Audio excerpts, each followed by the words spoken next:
You good? Yep.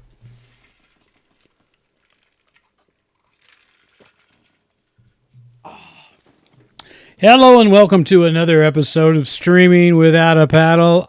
I'm Andrew. And I'm Ted. This week, Ted and I, we took on The House of Dynamite. It is a Netflix original thriller drama, 1 hour and 52 minutes in length. You want to take who it stars? Yeah. Rebecca Ferguson, Idris Elba, Gabriel Basso, Willa Fitzgerald, Jared Harris, Caitlin Dever, Kyle Allen, and Tracy Letts are the main cast. I mean, it's a cast. There's a lot of people in this movie. And a lot of good people in this movie. This movie was directed by Kathryn Bigelow. You don't know the name, but I promise you know her works. She's one of the best directors of the last 50 years. Hurt Locker, Zero Dark 30. She did this even for us old timers. Point Break. I mean, she's good. K-19, The Widowmaker, Blue Steel. I mean, it just goes on and on for decades and decades. And I bring her up so soon into this because this movie shows that it was done by a pro. I couldn't agree more. Like, I'm going to be on record and be like, I thought this movie was, good. But I wasn't like, oh my goodness, I need to watch this ever again. But technically the way this movie was done was absolutely perfect filmmaking. Well, this isn't a spoiler per se. I'm just going to go ahead and say this movie is about 20 minutes inside the United States government as a military activity is being confronted. That's what I'm going to put it. I mean, yep. And again, that's why I bring up Kathryn Bigelow as the director here, Zero Dark 30, and Hurt Locker. She's got an experience doing military stuff, which is really interesting. I don't think she has a military background, but she really knows how to pull out the drama in a military background. Without a military background. Yeah, I mean, it's impressive. First of all, Point Break is one of my favorite movies of all time. It's great, but she's just so technically good. That is so hard to keep your interest in something for 2 hours that is only a 20-minute span. Yeah, and this isn't a spoiler. I'm not going to talk about. I'm going to leave the synopsis of this as a 20-minute coverage of a 20-minute military action. I'm just going to leave it at that because I don't want to go any farther than that. But I will tell you this in doing this. This is the brilliance of Kathryn Bigelow in this script, and that is the fact that. It's actually 4 movies in one. It's the same 20 minutes done 4 different ways. Yeah. And that I want to say that because that's just the brilliance of this movie. I don't know who wrote this. Let's find out. Noah Oppenheimer. I knew that. So kudos to Noah on that. That is, and the execution on Kathryn Bigelow's part is just it makes this movie really interesting. And each movie plays concurrently. Well, no. This is what made this movie impressive to me was how they took these characters and they made one the focal point in the first movie, and then they used the secondary characters to weave that story into the same movie, but from the perspective of another lead, and so forth and so forth. And they work their way down. And I'll tell you that here, the leads, Rebecca, if it's fair to say, Rebecca Ferguson takes the first lead spot in this movie, and then it shifts over to Jared Harris's character, then Gabriel, Tracy Letts' character, and then Gabriel Basso, and then. Well, I looked at Gabriel as he was the thread that put them all together. He wasn't a central character per se. I mean, he is. He runs the span.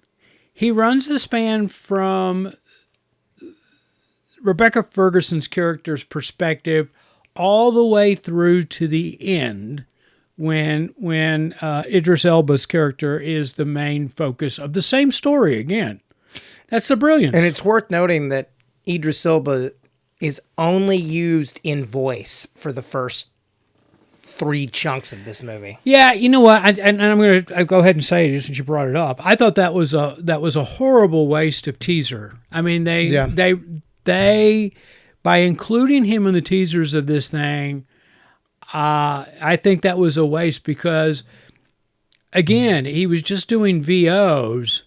I mean, he seemed very absentee, his character did, for at least the first 2 renditions of this movie.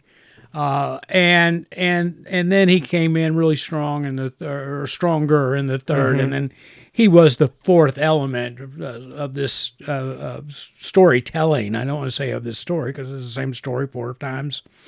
But Gabriel Basso, he was the one that tied every single one of those characters' perspectives together. Yeah. And I mean, and in my mind, it makes him the star of this show. I mean, it really did. Yeah. I mean, it really made him the focal point because he really did. But I have to, and I'm not seeing it right here in the list of actors here, but another one that I thought really did a great job, at least through the first 2 tellings of this story, was, and I gotta look a little deeper here. Anthony Ramos. I haven't seen him for a while. He is just, I think he's just really, really good. And I'll be honest with you. When this movie opens up and he's, you see him in the first 2-3 minutes of the opening of this thing, I was excited because I like this guy. I've liked him in the stuff he's done. You'll know him most famously from Hamilton. Yeah. That was, probably his big breakout. And publicly, and then that catapulted him into to building up his resume in film and television, but anyway, he was a bright spot in this movie, and I have to shout it out there. And he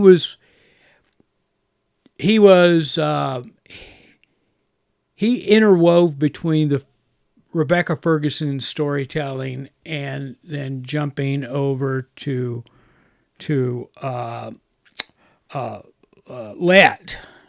Tracy Letts storytelling. Yeah. And then that kind of, anyway, I'm rambling on here, but I tell you what, I can't emphasize enough, and this is the reason I'm not going to give you my number right now, because my number isn't going to be as reflective of my enthusiasm for this movie. But I'm going to go ahead and tell you, you need to watch this. Again, this was on Netflix, and I think they hit it out of the park with this one. So that's me. Yeah, it's the best Netflix movie I've seen. I mean, the acting in it was spot on. Yeah, I don't really have a problem with this movie at all. I think it was good. I'll be honest with you, it was the most horrifying movie that we watched all of the month of October. I won't say that. I mean, it was most intense. Yeah, this could be. I mean, I find nuclear thing. Oh, you got to cut that out. No, that's fine. It's a military action movie. Yeah, I find World War things like that to be way scarier because they're true than any horror movie. I'll be honest with you. What makes this movie, I think, so much of an anxiety creator is the fact of what times we're in right now. I think it really does. I mean, you're already heightened, and if you're not, you've got a problem. I'm sorry if you don't think for a second, whether it's internationally or domestically, that tensions aren't heightened right now. You probably need to sit down and start listening to smarter people. And I'm going to leave it at that. But I think that was. But I bring it up because this movie itself plays on those fears that are already within us. I mean, I'll admit it. They played on my fears of what's in me. The first 30 minutes of this movie, I was so anxious I had to get up and walk around.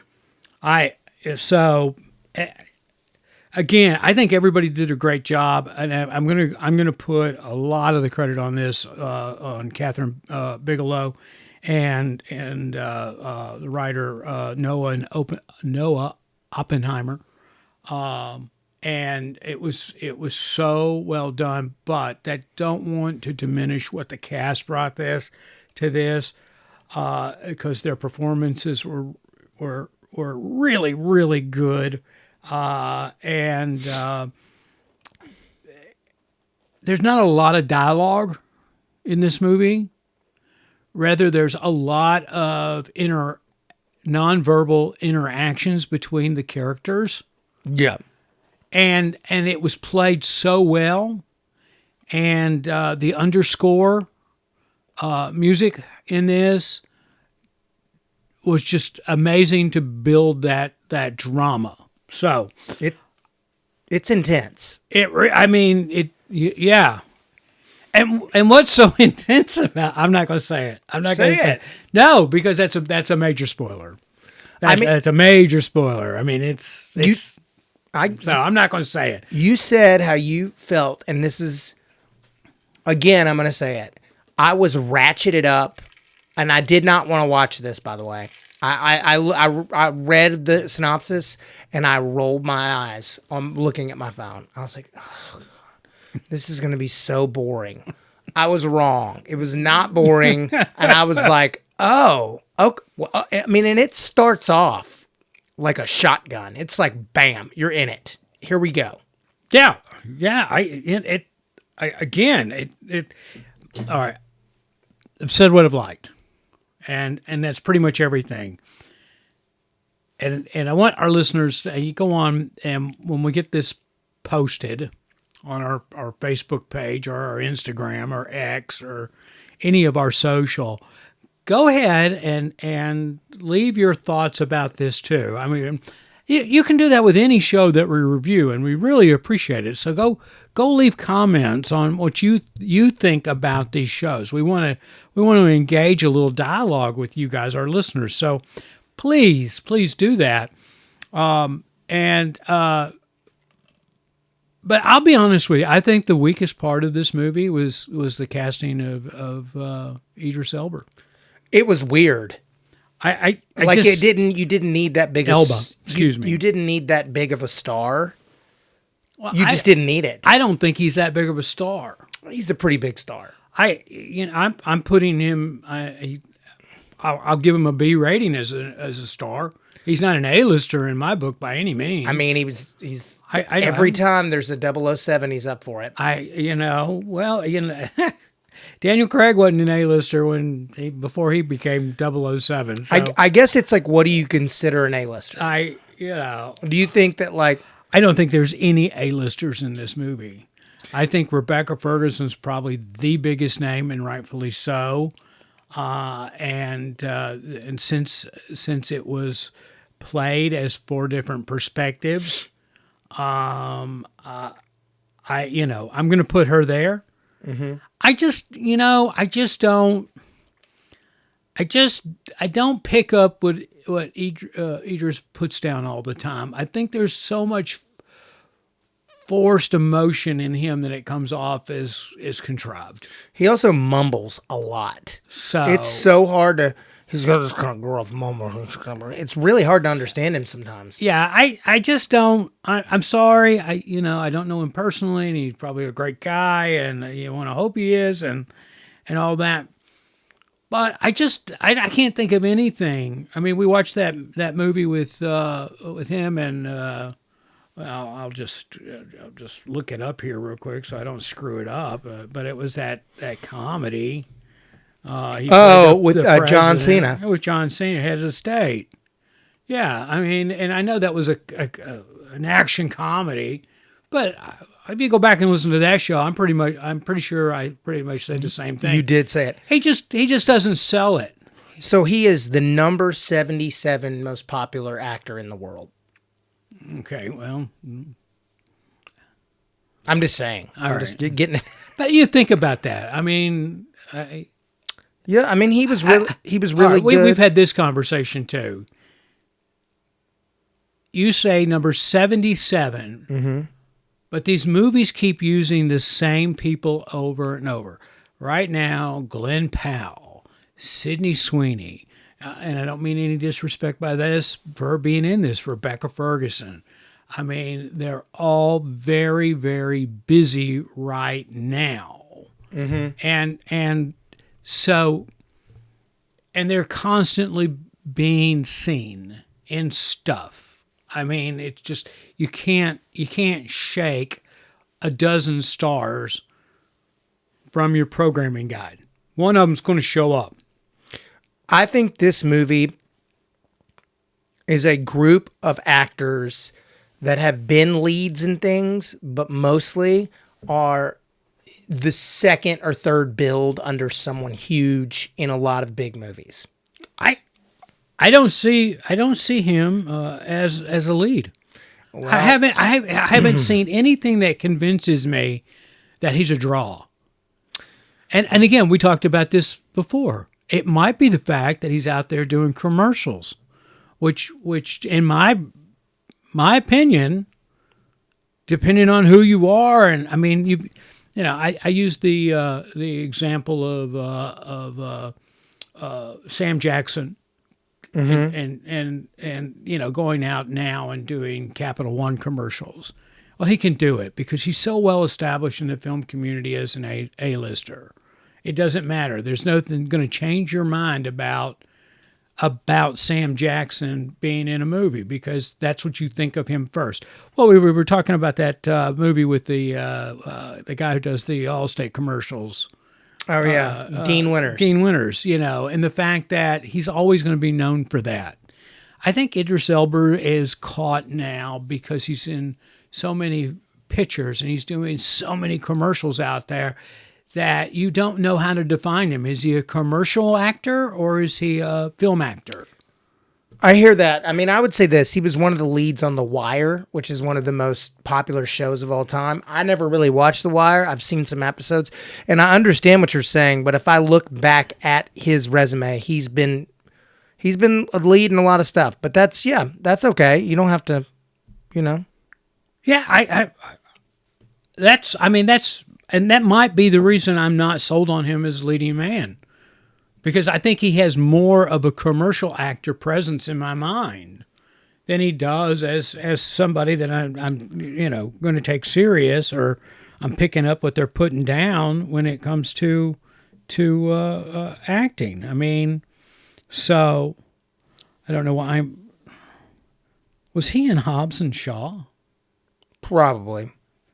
Okay, I'm just looking at his CV here on the internet, and I'm just looking at the movies. And again, Heads of State. I remember him in that.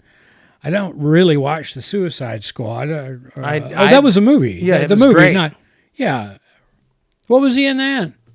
He was the main character. He was Dead Sport or something like that. Was it 1 or 2? The one James Gunn did, part 2.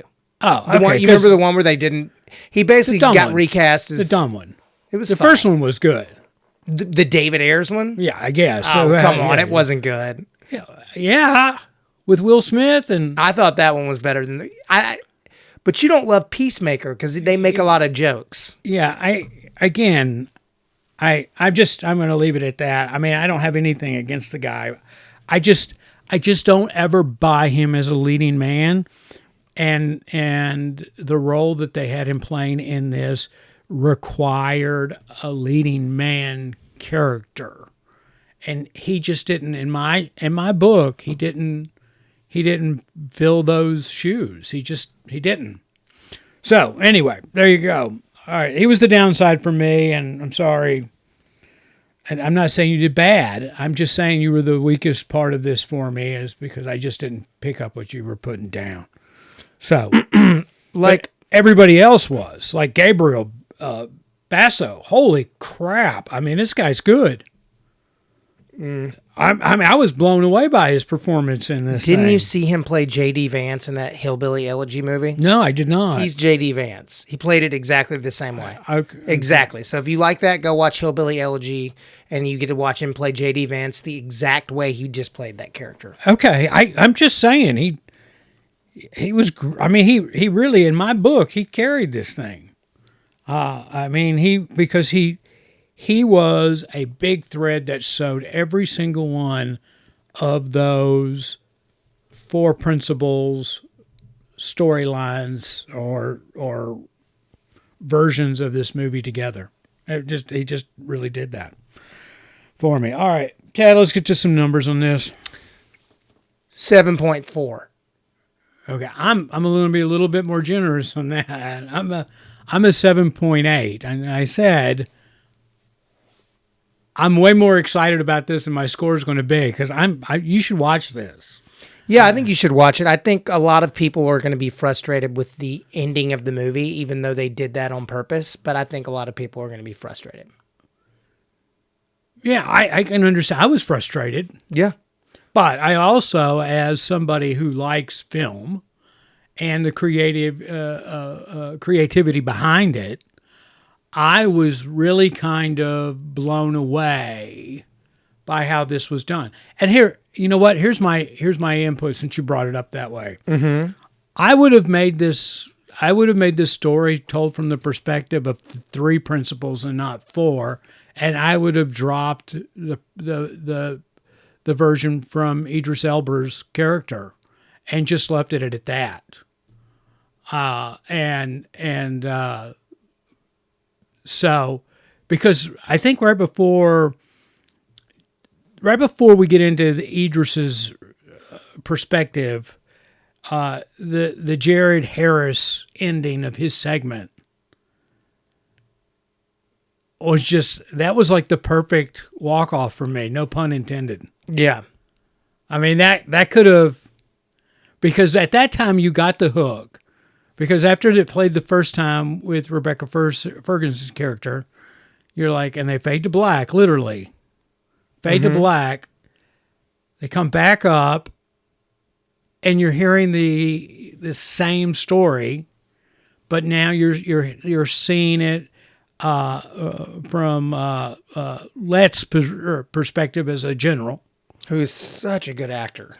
Yeah, I mean, but he really is. And then you go to Jared Harris's character, who's playing the Secretary of Defense, and again after the generals, it fades to black, and so you get the hook. So, and when the third one kicks up with Jared Harris's character, you understand what they're doing. At that point, you're going, oh, it's the same movie. From a different perspective. Which is cool. It was awesome the way she did that. But the way that his segment ends is just, I thought, was the way. The way. Well, you have to watch that movie Weapons now.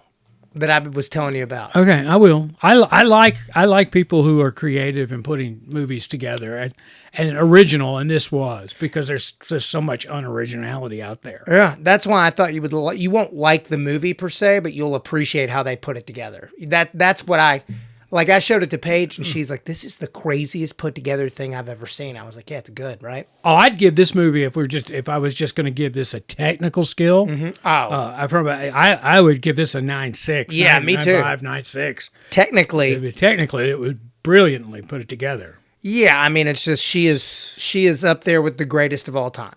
Nothing. Yeah. Yeah. So anyway, all right.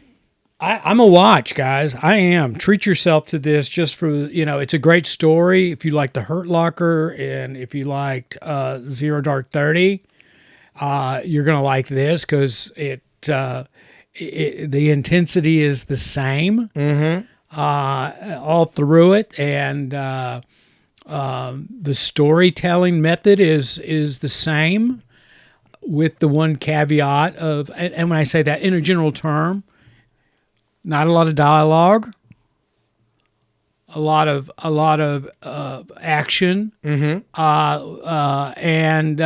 it's not over glorified. It's kept into a realm of reality.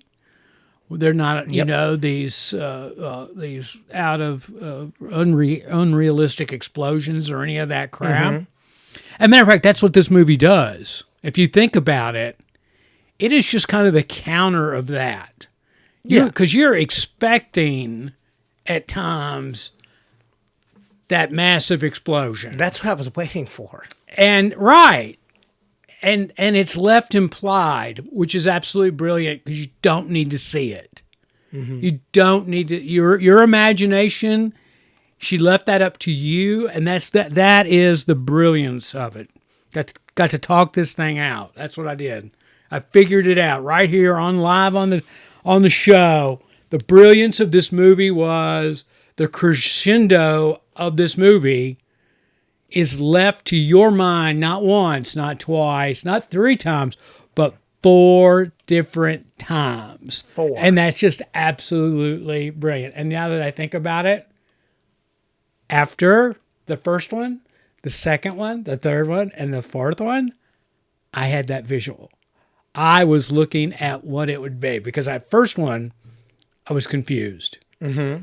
I was, because it faded to black and I didn't know what was coming next. And I was anticipating that visual of what was expected coming out of black and it wasn't there. Yeah. So, anyway. All right. Anything else going on, Ted? No. I gotta post a couple of mini reviews that I did. Yeah, I'm behind too. I'm behind. I got a couple of them done. I just gotta post them. Okay. All right. Well, I don't have a lot going on other than watching a lot of stuff's out there dropping and good stuff like this one. I just was boom. No pun intended. Boom. Good job, Kathryn. Good job, and the cast. All right, guys. We appreciate you being listeners. Until next week, I'm Andrew. And I'm Ted.